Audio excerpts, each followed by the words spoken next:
Marcelo Paes, para você, o que é pífio? Olha, Mauro, o que é pífio para mim é a hipocrisia. É quando as pessoas falam algo e não realizam aquilo que falam. Ou quando são críticos para determinado tema e quando o tema é com uma pessoa próxima, com uma pessoa do seu ciclo social, ela simplesmente se cala. Então, eu acho que a hipocrisia é altamente pífio. E o que não é patético? O que não é patético é você ter a coragem de ter a liberdade de fazer o que acredita. Eu vou citar um caso meu aqui muito especial. Quando a gente fez a apresentação do Anderson Moreira como treinador, eu citei verso da oração de São Francisco, que é uma oração que eu acredito muito, né, que pauta a minha vida. E muita gente achou patético, está envolvendo ali oração com futebol, o time tem que ganhar, o presidente está fazendo oração, mas eu acho que a gente tem também o dever e a obrigação de tentar lançar bons exemplos para a sociedade, mesmo que alguém ache patético. Eu não acho. Muitas pessoas se identificaram e até criar uma associação dessa oração comigo, ei, presente, brinde. Então, para mim, isso não é patético.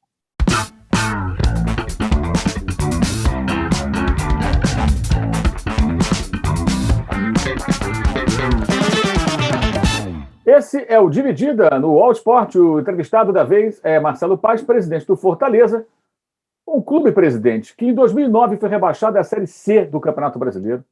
Em 2011, quase foi parar na Série D, na quarta divisão, passou perto. Não subiu nos anos seguintes. Aliás, foi um período muito difícil para o Fortaleza, né? Eram jogos dramáticos, Castelão lotado, a classificação parecia que vinha na hora H, não acontecia. Oeste 2012, Sampaio Corrêa 2013, Macaé em 2014, essa foi pesada. Depois eliminações para Pelotas 2015, Juventude 2016 e o acesso não acontecia. Só em 2017 o Fortaleza saiu da Série C, voltou à Série B, segunda divisão, 8 anos de terceirona, ou seja, receitas menores, clubes menores do que aqueles que o Fortaleza poderia estar enfrentando. Aí, em 2018, na sequência, até já com o Rogério Ceni como técnico, subiu para a primeira divisão, se firmou, foi disputar competições internacionais, ou seja, eu queria que o senhor fizesse um resumo, né, porque é uma história longa, de como e quando começou essa recuperação do clube que coincide com a decadência de grandes camisas do futebol brasileiro que hoje estão na segunda divisão, aliás. Olha, essa história ela dá um filme, né? Foram 8 anos de Série C. Para algum torcedor aí do Brasil que possa querer imaginar o que são 8 anos de Série C para o Fortaleza, imagine o São Paulo 8 anos na Série B, o Flamengo, o Corinthians 8 anos na Série B. É inimaginável, né? Então, o Fortaleza 8 anos na Série C é mais ou menos essa dimensão. E como você bem falou, foram 8 anos longe dos holofotes, longe dos grandes palcos, longe dos maiores cenários, das grandes competições, das maiores receitas. E em vários desses anos, como você também citou, quando ocorria a eliminação, né, para o Brasil de Pelotas, para o Juventude, para o Macaé, o calendário do Fortaleza parava ali em setembro, em outubro, e só voltava em janeiro, ou final de janeiro, ou começo de fevereiro. Então, por muitos momentos, o clube passou 3 a 4 meses sem nenhum jogo. Isso significa também diminuição de faturamento. Mas conseguiu se manter firme, né, apesar das dificuldades, e deu uma reviravolta muito grande. Se chegasse para qualquer torcedor do Fortaleza em setembro de 2017 e dissesse assim: em novembro de 2019 o Fortaleza vai estar classificado para a Copa Sul-Americana, diriam que era loucura, mas foi isso que aconteceu. Subiu em 17 para 18, em 18, no ano do centenário do clube, além de subir novamente da B para A, foi campeão brasileiro da Série B, um feito inédito no nosso estado, liderando 36 das 38 rodadas do campeonato. Em 2019, enfrentou a Série A depois de 13 anos, conseguiu um 9º lugar inédito, também para o futebol cearense, no modelo de pontos corridos, tendo vaga para a Copa Sul-Americana. E o caminho dessa mudança foi gestão, não tem outra coisa. A torcida sempre existiu, sempre apoiou, estavam lá em 2006, quando caiu da A para B, e estavam em 2018, quando subiu da B para A. Eu diria que eram praticamente as mesmas pessoas, né, com alguns mais jovens, que foram sendo incorporados. Então, a torcida sempre existiu, mas o clube passou a fazer um modelo de gestão profissional, remunerando os seus dirigentes, tendo planejamento estratégico, tendo todas as diretorias seguindo metas e objetivos, independente da bola entrar ou não, acreditou no potencial da torcida, no potencial comercial da torcida, instalou lojas na cidade inteira, a marca do clube passou a ser mais divulgada, os produtos passaram a ser mais vendidos. Então, um trabalho de gestão minucioso, sem amarras políticas, a diretoria formada de forma técnica, com pessoas que têm conhecimento naquela área que estão atuando. Então, a soma desses fatores, com a torcida que chega junto, que apoia, foi o catalisador aí desse acesso, desse crescimento do Fortaleza, depois de 8 anos na Série C, conseguir chegar na Série A e se manter por 3 anos e estar na competição sul-americana. O senhor falou da importância da gestão. O que havia antes que não há mais e o que passou a existir no clube nessa mudança de gestão, além, claro, de profissionalização dos seus próprios dirigentes? Eu entendo que o principal ponto, Mauro, é justamente a profissionalização, e não necessariamente a profissionalização dos dirigentes, que isso foi um dos passos, mas tratar o clube como uma empresa, tratar o clube com responsabilidade financeira, buscando honrar os compromissos, buscando assumir somente os compromissos que são possíveis de ser honrados. No futebol, a gente é muito pressionado, né? O dirigente, principalmente o presidente, é muito pressionado pelo torcedor, contrata, demite, traz fulano, o rival ganhou o jogo, tem que contratar, o rival contratou fulano, você tem que trazer ciclano. E se a gente não tiver responsabilidade com as finanças do clube e com o dinheiro do torcedor, porque eu entendo muito isso, aquele dinheiro é do torcedor, que compra a camisa oficial, que paga o sócio-torcedor, que paga um pay-per-view, né, que investe na sua paixão. Se você não tiver responsabilidade com isso, você vai acumulando dívidas. Pode até ganhar alguns títulos, mas depois a conta chega.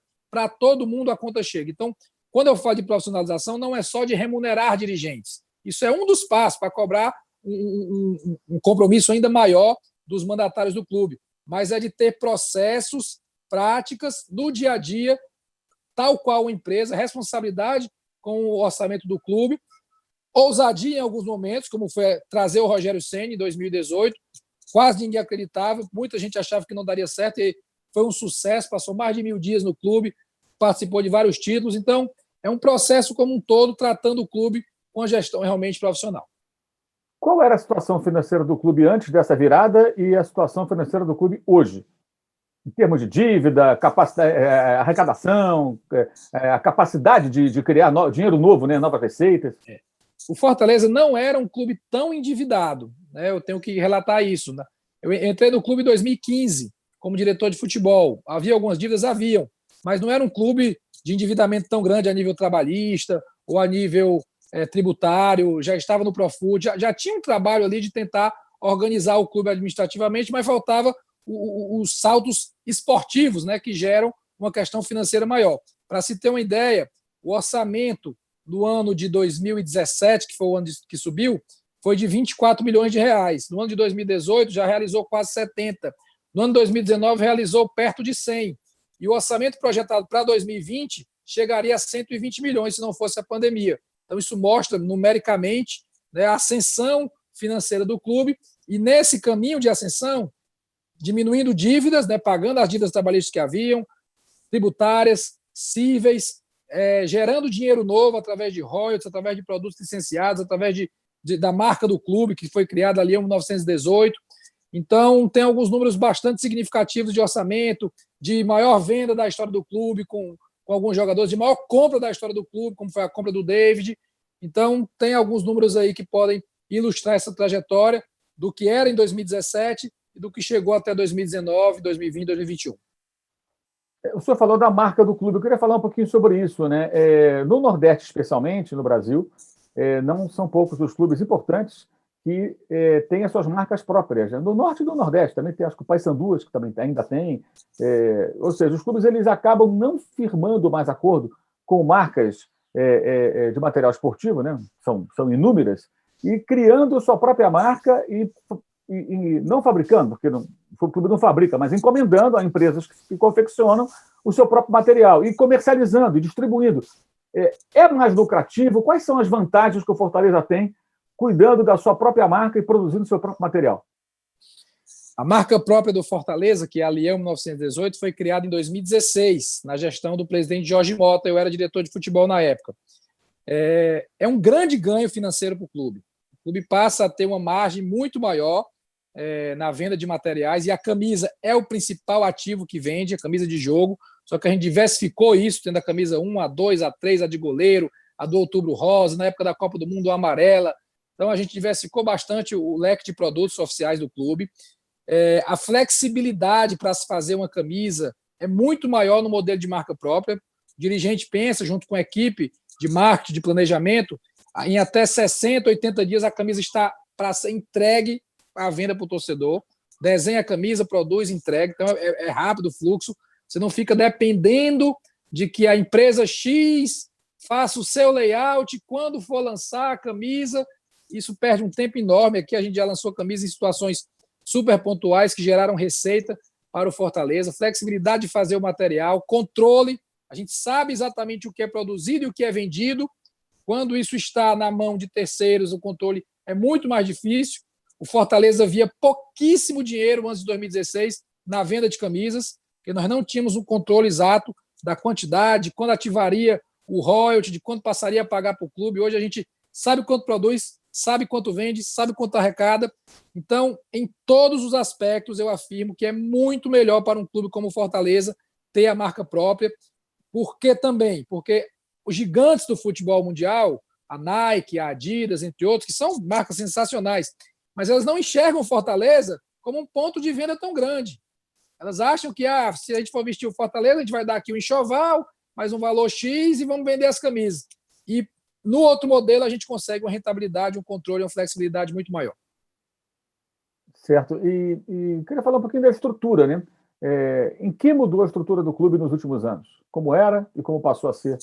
E o que virá? A estrutura mudou muito, né? Se a gente for falar, a gente pode falar de estrutura administrativa, né? Que foi esse modelo administrativo de uma gestão realmente profissional, com as suas diversas diretorias, com planejamento estratégico. A estrutura física, nós sempre tivemos duas sedes, né? O CT de Maracanaú, que era só para a base, e o PC, que é a nossa sede principal. Mas o CT de Maracanaú, ele ficava assim, meio escondido, meio esquecido. O pessoal achava longe para Maracanaú. Não, vamos lá, não, o gramado é duro. Então o profissional nem pisava lá, a base ficava lá meio esquecida. E o profissional começou a treinar lá em 2018, efetivamente, e aquele espaço cresceu. Né? Lá tem 4 campos, nós reformamos 90 dormitórios, né? 45 dormitórios que cabem 90 pessoas, colocando toda a estrutura de cama, de acomodação, de banheiro, de ar-condicionado, de Wi-Fi, de TV a cabo para alojar os garotos. Reformamos refeitório e cozinha, academia, sala de recuperação. Então, o CT de Maracanaú, que já existia, que tinha uma edificação, recebeu muitas melhorias e hoje os clubes, quando vão lá treinar ou vão visitar, se impressionam. Não sabia que o Fortaleza tinha uma estrutura daquela. E no PC, que é a nossa sede, fizemos a reforma total do campo, né, que não tinha drenagem, nem drenagem tinha, então drenagem, irrigação automática, um gramado excelente, o que nós chamamos lá de centro de excelência, que está em construção, mas já está pronto, um novo vestiário moderno, uma academia moderna integrada com fisioterapia, setor de recuperação, que foi inaugurado há pouco tempo, uma nova sala de pré-eleção, sala nova para a comissão técnica e para análise de desempenho, e o nosso próximo passo é uma grande sala de imprensa e também a reforma do hotel, que já existe o hotel, é usado como acomodação nas nossas concentrações, mas vai passar por uma reforma e melhoria. Então, o clube cresceu bastante estruturalmente. As pessoas que frequentavam o clube em 2015, 2016, jogadores, sobretudo, vão lá visitar e se surpreendem. Caramba, tem tudo isso aqui, na minha época não tinha. E também na parte comercial, o clube tinha uma loja física, hoje tem 9 lojas mais o e-commerce. Depois de uma tacada diferente, que o senhor já citou, que foi a contratação bem sucedida do Rogério Ceni há pouco mais de 3 anos, Fortaleza agora está apostando no argentino Juan Pablo Vojvoda, que começou o trabalho de uma maneira muito animadora, né? Como o clube chegou até ele? Como é que foi o trabalho para encontrar esse treinador, que foi vice-campeão chileno com a União La Calera, que jogou agora a Libertadores na chave até do Flamengo, e antes havia eliminado, há 2-3 temporadas, eliminou o São Paulo lá naquela fase inicial da Libertadores, ainda à frente do Talheres de Córdoba, time que subiu com ele, e ele despachou o São Paulo naquela ocasião de forma até surpreendente para muita gente. Esse técnico já estava meio no radar, como é que foi isso? Ele não estava no radar. É legal contar essa história. A gente, com a troca, com a saída do Enderson, né, quando a gente entendeu a saída do Enderson, nós tínhamos um mês até começar o Brasileiro e pensamos, poxa, está na hora da gente achar alguém diferente de novo. Né? A experiência com o Rogério foi muito boa, um time ofensivo, um time que ataca, é isso que o torcedor do Fortaleza gosta. Vamos procurar esse formato. E a gente foi atrás do Fernando Diniz, né? Conversei pessoalmente com ele, ele declinou, agradeceu, se gostava do trabalho no Fortaleza, mas que não queria sair de São Paulo naquele momento, tanto é que assumiu o Santos pouco tempo depois. E a gente entendeu que no Brasil não tinham mais tantas opções disponíveis nesse formato. E aí começamos a olhar nomes do exterior, né, portugueses, argentinos, e o nosso atual diretor de futebol, Alex Santiago, ele comentou: rapaz, tem um cara bom que faz um trabalho bacana, o Juan Pablo Vojvoda. E a gente não conhecia, então vamos olhar o trabalho dele. Aí começamos a olhar, né, e aí vimos justamente isso: bons trabalhos no Tajeres, no Defensa e Justiça e no União La Calheira, que são times proporcionalmente parecidos com o Fortaleza. Times de menor orçamento que fizeram campanhas acima do projetado. E aí começamos a estudar o modelo de jogo dele dentro do nosso departamento de análise de desempenho, a ver se tinha variação tática, se era um cara que gostava da bola, que gostava de atacar.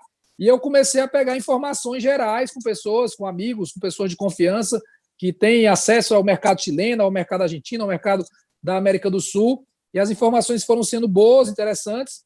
Fizemos um primeiro contato com ele e ele se demonstrou com muito interesse de vir ao Brasil. Na verdade, nós conversamos com alguns outros treinadores do exterior e todos eles têm desejo de trabalhar no futebol brasileiro. Eles acham que o futebol brasileiro, que o jogador brasileiro é extremamente talentoso. E isso desafia muito para que ele venha para cá, trabalhe com esse perfil de jogador e consiga vencer aqui. Afinal, a Liga Brasileira é a melhor da América do Sul, é a melhor da América Latina, né? Então atrai esses profissionais. Então o fluxo foi esse, não foi nenhum empresário que indicou, não foi ninguém que falou. Dentro do departamento surgiu o nome, nós pesquisamos o nome, tanto analisando materiais dos jogos dos times que ele comandou, como também conversando com ele, trocando ideia por mais de uma semana até a escolha do nome, e ele chegou, graças a Deus, com muita boa vontade, e a comissão técnica dele é muito qualificada. Não é só ele que é bom. Os três que vieram junto com ele, o Naruel, o Gaston e o Adem, que é o preparador físico, inclusive estava na seleção peruana e já tinha trabalhado no River Plate, são profissionais que têm muito calibre, muito conhecimento. O Fortaleza, inclusive, está investindo em tecnologia, né, para ampliar a quantidade de informações à disposição da comissão técnica, fechou uma parceria com uma empresa. Como é que está sendo isso? Tecnologia, eu acho que ele vem facilitar o nosso dia a dia, né? Então, hoje a gente tem softwares de gestão, de análise de desempenho, de análise de contratações, para analisar adversário também, o tagueamento do PowerPoint que vai ser montado para a apresentação dos atletas, tem um software específico que faz a movimentação do jogador, que bota aquela luzinha em cima, que marca o caminho que vai ser percorrido, ou que deveria ser percorrido pelo atleta. São alguns itens que a gente vai profissionalizando, isso dentro do departamento de futebol, no caso, análise de desempenho, mas isso também vai para a fisiologia, né? Um software que a gente adquiriu há pouco tempo, que cruza dados de GPS, de percepção de esforço do jogador, de câmera termográfica para avaliar se o atleta tem risco de lesão ou não tem risco de lesão. E esse último que você citou é o ProSoc, que é um software que integra todas as informações do departamento de futebol numa única plataforma, né? Então, eu como presidente, o diretor de futebol, o treinador, o executivo, ele pode acessar ali protocolo da área médica, fisioterapia, fisiologia, qualquer setor dentro do futebol, contratos, registros, dentro de uma única plataforma para facilitar a comunicação e facilitar a tomada de decisão. Tecnologia existe para te trazer informação rápida, para você transformar a informação em conhecimento e tomar decisão a partir daquilo. Você falou muito sobre a questão do estilo de jogo, modelo de jogo, jogo ofensivo, querer a bola, né? Ou seja, o Fortaleza, assumidamente, me parece, ele deseja ter times treinados para jogar dessa forma. Até uma identidade de jogo, né?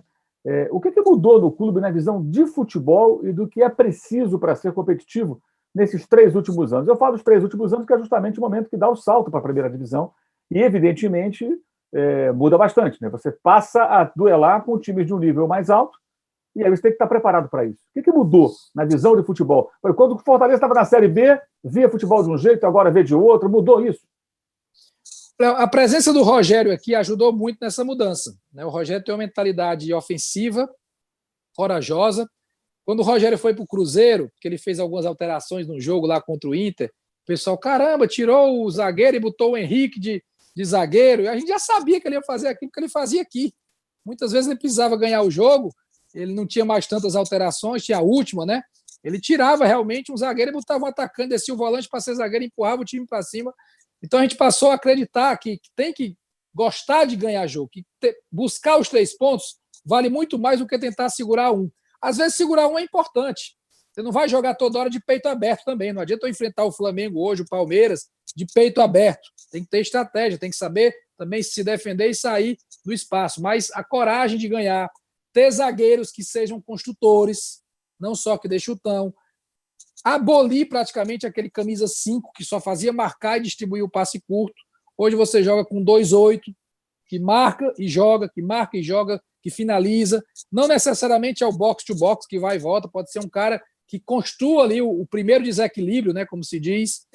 Velocidade pelos lados, é muito importante ter jogadores velocistas, né, para ter transição rápida, para fazer uma recomposição também. Então, tem algumas características de jogadores que a gente entendeu que era importante de ter no elenco do Fortaleza, independente do treinador que tem aqui. Mas é importante que o treinador também pense assim, né, que também goste de trabalhar dessa maneira, ofensiva, com a bola, vocacionado para o ataque, mas lógico que com equilíbrio. Futebol é equilíbrio, não adianta você se lançar feito louco e deixar a defesa desguarnecida. Então, esses conceitos de futebol eles foram mudados sim dentro do clube. A gente tem passado isso também para as categorias de base, para que se treine nesse formato, nesse modelo. E, sobretudo, o torcedor do Fortaleza ele quer um time assim. Um time com coragem, um time que vá para cima, um time que busque o gol, um time que seja vertical, que finalize no gol do adversário. E futebol é entretenimento, né? Tem um esporte, tem uma ciência toda aí que a gente trabalha, mas do outro lado da TV tem uma pessoa que quer estar se entretendo, quer estar feliz, que no caso é o nosso torcedor. Então a gente tem que casar essas obrigatoriedades de competitividade no futebol que tem que ter, né, com um time ofensivo e que possa dar também satisfação a quem está acompanhando o clube. A rivalidade com o Ceará, ela me parece, assim, acompanhando aqui, que ela se desenvolve muitas vezes de uma maneira até, eu diria, sadia, né? Inclusive com negócios em comum. Né? Os clubes valorizam bastante o Clássico Rei, compartilharam já patrocinadores em algumas situações, né? Até o patrocinador vai lá, patrocina os dois times, já feita uma espécie de uma ação conjunta.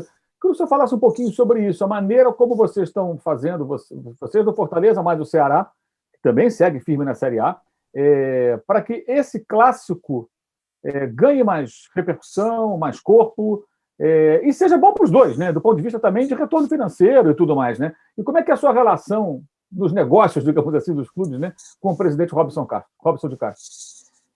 A rivalidade, ela existe e sempre vai existir. Né? A gente vai sempre querer ganhar do Ceará, eles vão sempre querer ganhar da gente.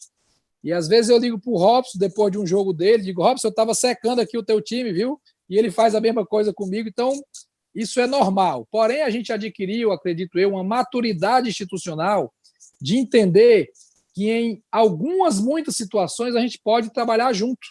E assim, coincidentemente ou não, o futebol cearense cresceu demais. Hoje, o futebol cearense é a 7ª federação com o melhor ranking do país. Superamos Bahia e Pernambuco, superamos Goiás. 7 times cearenses passaram a participar de competições nacionais, porque Fortaleza e Ceará puxaram no ranking.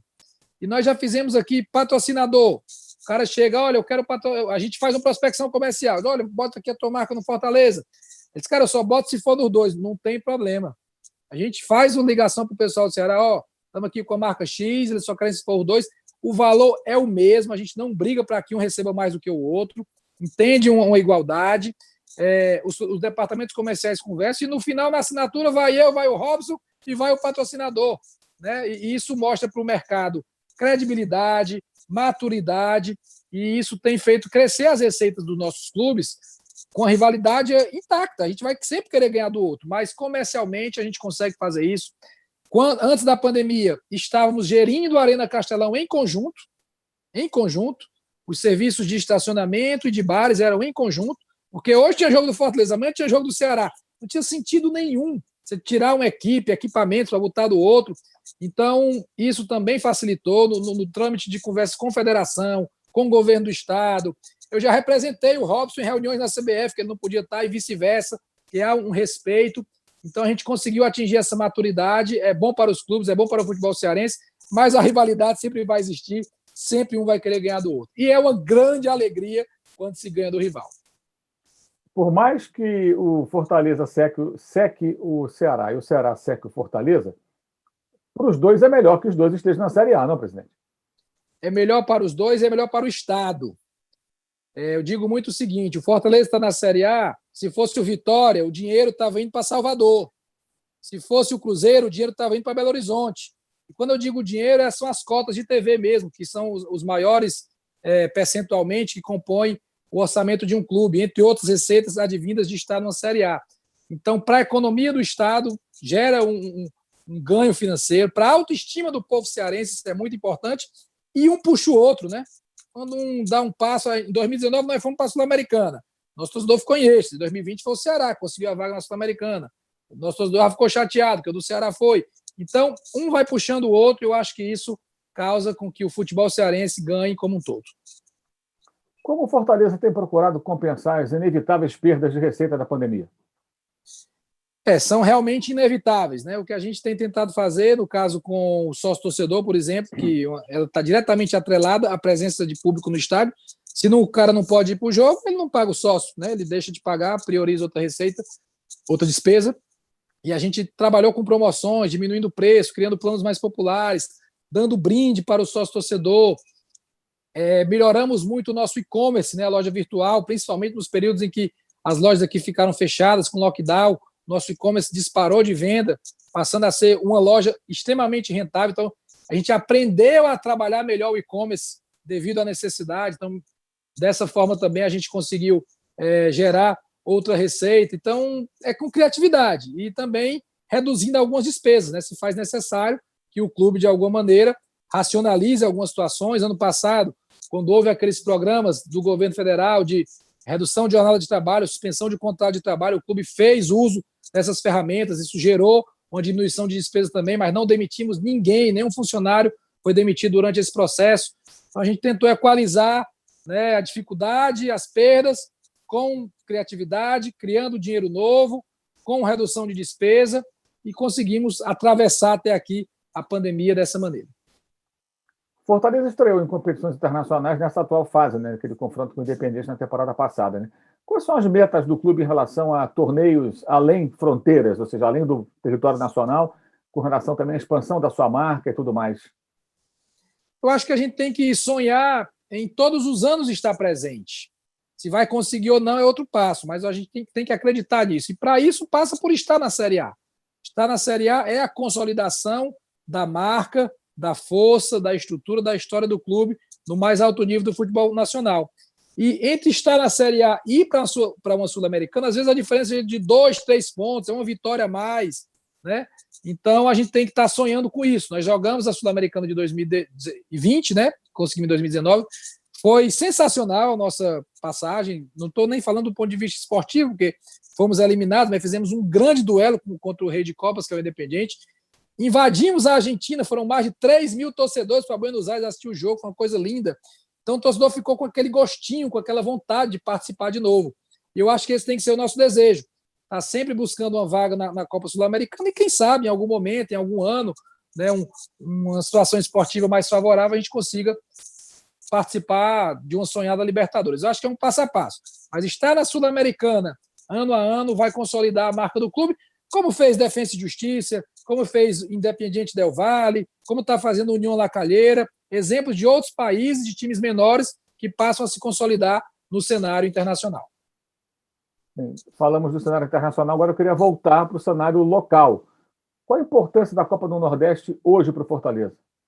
Dentro do seu calendário, do seu planejamento para o ano inteiro, o que pesa a Copa do Nordeste? É uma grande competição, é a principal competição do primeiro semestre, pelo aspecto financeiro, porque ela paga cotas melhores, né, por participação e por passagem de fase, pelo aspecto esportivo, porque ela tem um nível técnico muito mais elevado do que o Campeonato Cearense, então prepara mais a gente para o Campeonato Brasileiro e para a Copa do Brasil, que são as competições ainda mais importantes e mais rentáveis, e tem um duelo regional muito forte, né? Se fala muito nos últimos anos do crescimento de Fortaleza, Ceará e Bahia. Coincidentemente, são os 3 últimos campeões do Nordeste. 2019 Fortaleza, 20 o Ceará, 21 Bahia. Então há uma rivalidade. E o esporte, que também é muito forte, o Vitória e o Santa Cruz. Então o torcedor gosta mais da Copa do Nordeste, os duelos são mais equilibrados, financeiramente é melhor e prepara melhor a gente para as competições do segundo semestre. Então tem uma grande importância e acho que ela deve ser mantida, melhorada e ainda melhor comercializada. Eu acho que cabe que a Copa do Nordeste ainda traga valores maiores para os clubes participantes. Qual a projeção para o clube no médio e longo prazo? Brigar pelo quê nas competições nacionais? Chegar a uma semifinal de Copa do Brasil? Chegar a Libertadores? O que vocês miram lá na frente, olhando um pouco mais além? Eu dizia, quando a gente foi campeão do Nordeste em 2019, né, que foi um título muito bacana, me perguntaram, presidente, qual é o seu sonho com o Fortaleza? Eu digo, meu sonho é que o Fortaleza participe de uma competição sul-americana. E conseguimos logo depois, né, que foi ir para a Sul-Americana de 2020. Então, acho que a gente tem que sonhar assim de estar permanentemente na Sul-Americana, mas o ápice seria disputar uma Libertadores. Eu acho que a médio prazo, né, a gente tem que sonhar com isso, porque o Paysandu já disputou, o Figueirense já disputou, o Goiás já disputou. Então, são equipes que têm um porte parecido, alguns até com torcida menor do que a nossa.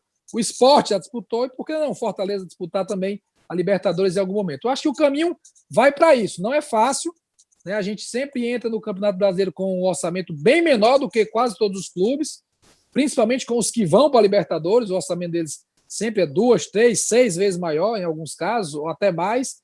Mas a gente tem que seguir nessa toada, né? De manter a estrutura, melhorar a estrutura, trazer bons jogadores, ter um conceito de jogo agressivo, pontuar em casa, se estabelecer na Série A para poder sonhar com participar de uma Copa Libertadores. A nível de Copa do Brasil, eu acho que tem muito a questão do momento. Às vezes o sorteio favorece, você pega um adversário ali que não está no momento tão bom, avança um pouco mais de fase.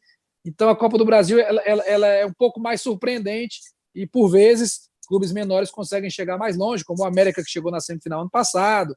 Lá atrás, o Santander, que foi campeão, o Paulista, que foi campeão. Então, de repente, pode dar esse salto aí. O máximo que o Fortaleza conseguiu até hoje foi quartas de final. O Fortaleza está trabalhando a base, né? A base hoje é muito importante para os clubes brasileiros, não só para revelar o jogador, mas também para você poder fazer bons negócios, né? Poder negociar um jogador e colocar uma injeção de grana nos cofres e resolver problemas. Os maiores clubes do Brasil, os mais ricos, também dependem de vendas. A gente vê o Flamengo precisa vender, Palmeiras precisa vender, São Paulo vende jogador para caramba, quer dizer, o Internacional, todos eles precisam vender. O Grêmio vendeu o PP recentemente para equilibrar finanças. Como é que o Fortaleza trabalha a base e como é que ele desenvolve essa ideia de retorno técnico e eventual retorno financeiro? Quando você citou a história recente do Fortaleza, desde a queda para C até o retorno para B e para A, esses 8 anos aí de Série C, eles nos custaram uma defasagem realmente de investimento na categoria de base, né? O dinheiro que tinha era para tentar montar o time profissional para subir, para sair da C para B. Então houve um déficit. A gente vem recuperando esse déficit no estrutural, já está recuperado, né? A estrutura que tem hoje é muito melhor do que o que tinha antes, e a gente entendendo que ainda tem coisas a melhorar, a evoluir, mas já está num nível bastante aceitável. O Fortaleza, em 2015, ele era o 42º do ranking nacional de clubes. Hoje ele é o 18º. Estar entre os 20 possibilita que a gente participe dos campeonatos brasileiros sub-17 e sub-20. Aí entra a base. 2021 é o primeiro ano que a gente vai participar desses campeonatos, sub-17 e sub-20. Então, investimos em formação de elenco, em profissionais, em estrutura física, para que esses times cheguem nessas competições com maior lastro, com maior nível, sejam testados no nível de exigência muito maior e, naturalmente, a partir daí vão surgir os talentos. Para fazer esse ciclo que você falou, esportivo e financeiro. O PP deu resultado esportivo para o Grêmio, depois teve o financeiro. O Everton Cebolinha, que saiu do Fortaleza, deu muito resultado esportivo para o Grêmio, depois financeiro. Então, eu acho que o ciclo deve ser esse. E hoje, os clubes europeus já entenderam também que ele não precisa mais comprar o jogador só do Palmeiras, ou do Flamengo, ou do São Paulo. Ele pode vir direto no Bahia, direto no Fortaleza, direto no Goiás, sem ter aquele caminho secundário, né? A gente tem que se consolidar também como clube que vende diretamente, que faz o negócio já daqui do Nordeste para o mercado europeu, ou o mercado asiático, ou o mercado do Oriente Médio, que são mercados paralelos, mas que pagam em dólar, e o dólar hoje está quase 6-1, então vira aí um bom negócio também. Então, qualificar, participar de competições, promover esses meninos para o elenco principal, dar minutagem, resultado esportivo, e depois vem a venda e resultado financeiro. Entendo que esse é o ciclo. Como é que o Fortaleza vai ao mercado? Como é que ele olha para o mercado para contratar? Passa por que processo? Qual o papel do técnico, do atual técnico, né? Eventuais reforços que o clube vai buscar? Como é que vocês trabalham isso? O técnico é sempre importante nesse processo, né? E por isso que é bom que não mude muito de técnico. A gente ficou muito tempo com o Rogério, depois tivemos 2 mudanças até rápidas, e agora com o Vojvoda esperamos também um período mais longo. E o treinador ele tem importância, porque o jogador, o Muricy diz muito isso, né? Quem é que vai treinar o jogador? Quem é que vai estar no dia a dia? Quem é que vai escalar? Quem é que vai conversar? Relacional não, é o treinador. Você não pode trazer ele totalmente em dissonância do que o treinador pensa, do modelo de jogo, mas existem também as contratações do clube, que às vezes é um jogador mais jovem, com potencial de crescimento financeiro e esportivo, que vai chegar ali, não vai ser protagonista naquele momento, mas tem uma margem para crescimento. Então é preciso equilibrar a necessidade momentânea, de impacto esportivo momentâneo, carência, né? Precisa de um volante com tal característica, precisa de mais um camisa 9, né? Porque a rotina é longa, 38 rodadas, é a necessidade de momento e tem que casar com o que o treinador quer. Mas o clube também tem que ter o olhar de contratações para oxigenar o elenco, para projeções futuras, e aí o time sub-23 cumpre muito esse papel, né? Que a gente vai participar de novo do Campeonato Brasileiro de Aspirantes sub-23. Você traz jogadores com projeção, que não necessariamente inicialmente vão jogar no elenco principal, mas que possam estar no clube no outro ano ou no decorrer da temporada, com a perspectiva financeira e esportiva. Então tem que casar essas duas situações. Presidente, o senhor fez vários elogios ao Rogério Ceni pelo trabalho que ele desenvolveu. Ficou alguma mágoa nessas 2 saídas? O Cruzeiro voltou, depois o Flamengo? Ficou alguma coisa mal resolvida? Como é que foi esse desligamento do técnico depois de um período realmente muito bem sucedido no clube? Não, mágoa não ficou. Na época da saída ficou a chateação, natural, porque não se esperava, nem nenhuma das duas. Eu não esperava que acontecesse, porque o Rogério sempre foi muito assediado, sempre que esteve aqui, por clubes nacionais, por clubes do exterior, e ele teve 2 sims, né, um para o Cruzeiro e um para o Flamengo, mas teve uns 20 não, né, para vários outros clubes. Então, a gente sempre acha que vai ser mais um não. E quando ocorre a saída, ele é no meio do ciclo, é muito ruim, porque a troca, a substituição do comando, ela é sempre traumática. Em qualquer setor, qualquer lugar que troca o comandante, há uma mudança de conduta, de postura, de direcionamento. Só que o futebol é muito público, né? Então você troca um e traz outro, todo mundo observa a mudança. É muito factível ali, é muito visível o que é que a mudança causou. O time joga diferente, começa a perder jogos, ou passa a ser mais ofensivo, ou passa a priorizar mais determinados jogadores, o que é natural do comandante que chega. Então, quando a mudança é no meio do processo, foi ruim, né? Essa do Flamengo, eu não esperava mesmo que acontecesse, mas eu conversei com ele e vou repetir o que eu disse já em outras entrevistas. Eu disse, Rogério, o amigo Marcelo diz, poxa, você tem que ir ao Flamengo. O presidente Marcelo diz, você não pode ir, porque você tinha assumido um compromisso comigo e com Fortaleza até o final da Série A. Mas passou, acho que ele fez a escolha que ele entendeu ser correta e se mostrou ser correta, até foi campeão brasileiro com o Flamengo, né? Conseguiu o objetivo de ser campeão brasileiro, né? Foi campeão da AB pelo Fortaleza, da A pelo Flamengo, está num clube de uma estrutura sensacional, com grandes jogadores, tudo que ele sempre quis, né? E o Fortaleza foi muito importante nesse processo, uma via de mão dupla, e hoje a gente nutre uma relação de amizade, de respeito, de trocar ideia de vez em quando, né, de bater papo, de parabenizar um ao outro, de torcer um pelo outro.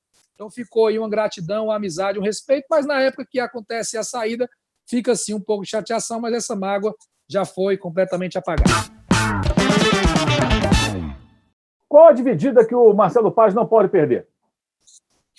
A dividida que o Marcelo Paz não pode perder nunca é quando se coloca em questionamento o interesse pessoal ou o interesse do clube.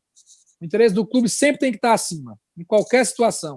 O objetivo individual nunca pode estar acima do objetivo organizacional. Isso vale para qualquer empresa. No futebol não é diferente. Então, essa dividida nunca pode ser perdida. Na hora da dúvida, pensa na instituição, pensa no clube e toma a decisão. Isso vale para todo mundo. Presidente, para encerrar, o que o Fortaleza tem e clubes como Vasco, Cruzeiro, Botafogo, Coritiba, Guarani, todos campeões nacionais e que estão na Série B, hoje não tem? Eu acho que a gente tem uma estrutura de gestão consolidada, uma coragem de não embarcar em aventuras financeiras, né, de contratações caríssimas, de contrata que a torcida vai pagar, de que bota para o próximo presidente pagar.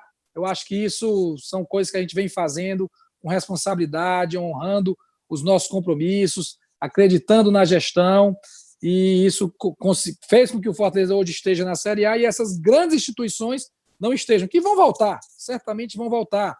A camisa, o peso, a história de Vasco, de Botafogo, de Cruzeiro, são grandiosos, né? E naturalmente, e torço pelos atuais gestores que eles consigam dar essa reviravolta. Mas o Fortaleza nos últimos anos conseguiu ter essa responsabilidade, compromisso, orçamento sendo cumprido, e isso ajudou a bola a entrar e ajudou a gente se manter na primeira divisão e que isso permaneça por muito tempo.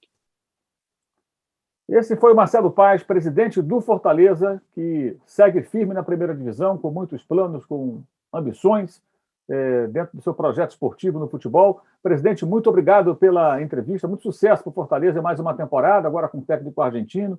O começo de campeonato foi excelente, né? Vitória fora de casa sobre o Atlético Mineiro, né? Com todo o elenco pesado que o Galo possui hoje. O torcedor certamente já ficou feliz logo de cara com o que o Fortaleza apresentou no começo do campeonato.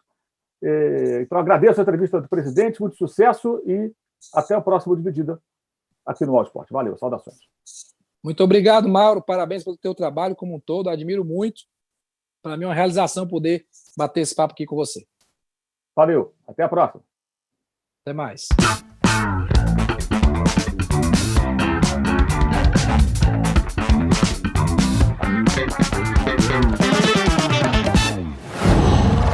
Qual